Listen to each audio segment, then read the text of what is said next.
బంగారం లేట్ అయింది, పడుకోమ్మా. ప్లీజ్ నన్ను ఒక్క కదా నాన్న. కార్టూన్ ఛానల్ చూసుకోమ్మా. ఇప్పుడు టీవీ ఏంటి? ఆ కథ ఏదో చెప్పు, పడుకోబెట్టు. నన్ను చెప్పు నాన్న, చెప్పు నాన్న. సరే. అనగనగా ఒక ఊళ్ళో ఒక రాజు ఉన్నాడంట.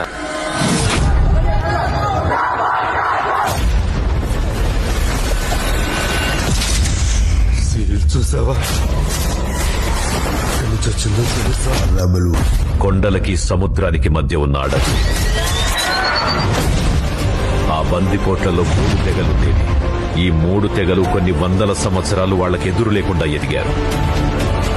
బయట వాళ్ళు రాకుండా చుట్టూ పెద్ద పెద్ద గోడలు కట్టుకుని అతిపెద్ద ఆర్మీని తెచ్చుకొని తిరుగులేని శక్తిగా మలిచాడు.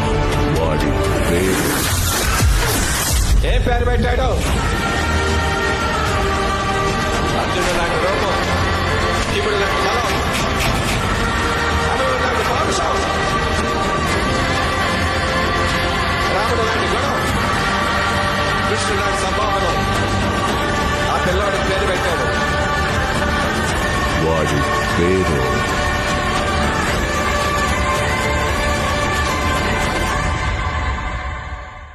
ఈశ్వర్కి ముందు ఒక్క ఫ్యాన్ ఉంటే చాలు అని స్టార్ట్ అయింది.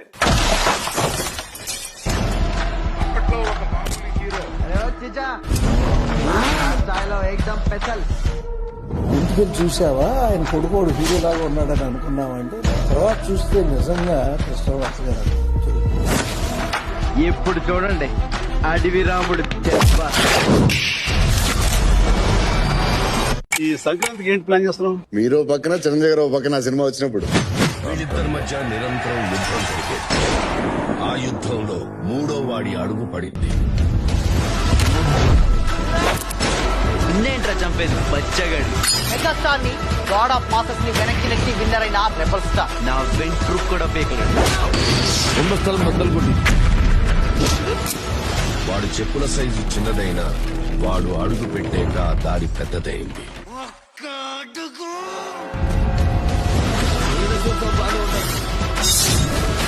తలదించుకోవాల్సింది తప్పు చేసినప్పుడు. తప్పుడు నా కొడుకులు కావాలి.